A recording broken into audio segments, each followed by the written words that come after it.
So, episode 6. The team debates what to do with Fred because there's no room at the tower. There's no room at the Hall of Justice. So, Artemis decides to give him and Brienne their own place to live with Violet, and they end up living in this big, I guess it's kind of like a bus. I don't know what I forget what it's called, but basically it's a they fixed up, they repurposed a bus or some kind of car, and they're given this place to live, which honestly I think it looks a lot cooler than the Hall of Justice, honestly. But meanwhile, Brienne talks to Dr. Jace. Why he'd ever want to talk to her again, I don't understand. But Dr. Jace basically confirms that since he had the metagene and since his uncle had the metagene, then it's likely that Tara has the metagene too. And the League of Shadows, they believe, has Tara.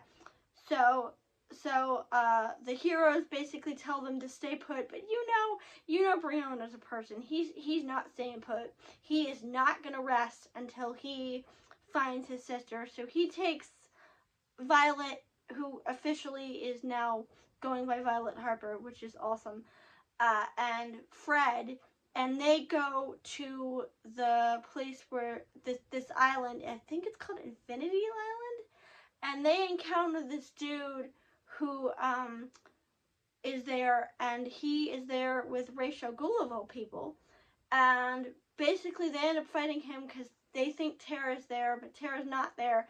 Ra's tells them that, I'm not a member of the League anymore, which honestly I don't believe. It's Ra's al Ghul. You can't believe anything he says. But he's like, I'm not even part of the League. I'm not running it. They ask him who is running it, and he won't tell them. The one thing I find very weird, though, is why would Artemis think her sister was running it? That seems very strange to me. Because if you remember, Cheshire is Artemis' sister, and I don't know why Cheshire would even want to run the League of Shadows, at all.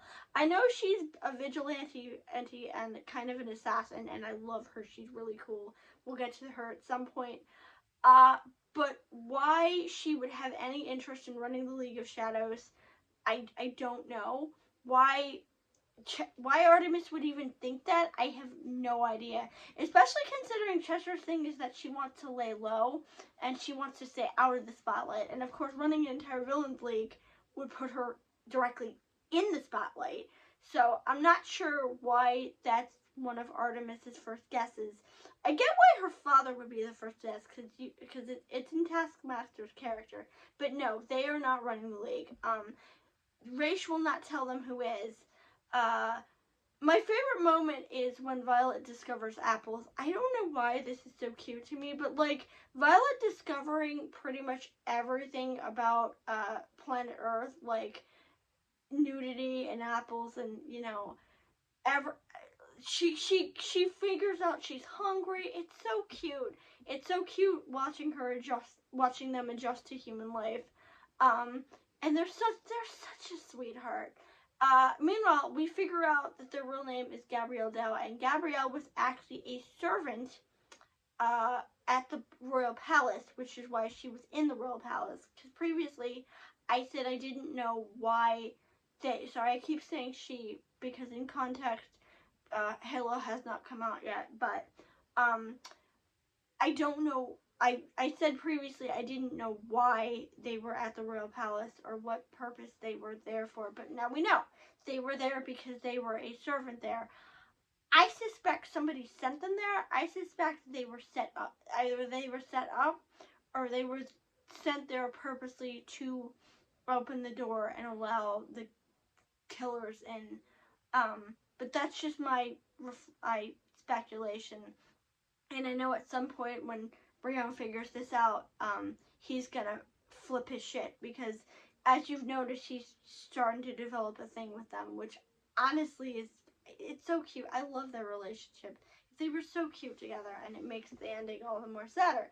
But I also like the fact that despite being angry, the League is we're not happy about this, but they remember we had to do this previously. And I love with Nightwing's one line, I hate being the adult. Like, because remember, 90% of the people in this team are all teenagers. So I think Nightwing is the only one over 18. And that struck me as so funny because he's right. He's the only one out of all of these people that I think that's over the age of 18. I'm not sure how old Nightwing was, but that was so funny. Man, I hate being the adult in this situation. Also, Sphere is really cool because Sphere is now connected to Violet. Violet has a thing with Violet, not a thing like that, but like Sphere likes Violet and the bus thing likes Fred, and so they've all decided to form a little team. Honestly, I wish the rest of the series had just focused on them instead of like the rest of the team, because the stuff we get into later I have no interest in, but we're gonna have to get through it to get to the better stuff, like the middle arc in season 4. But I will get to that at some point anyway.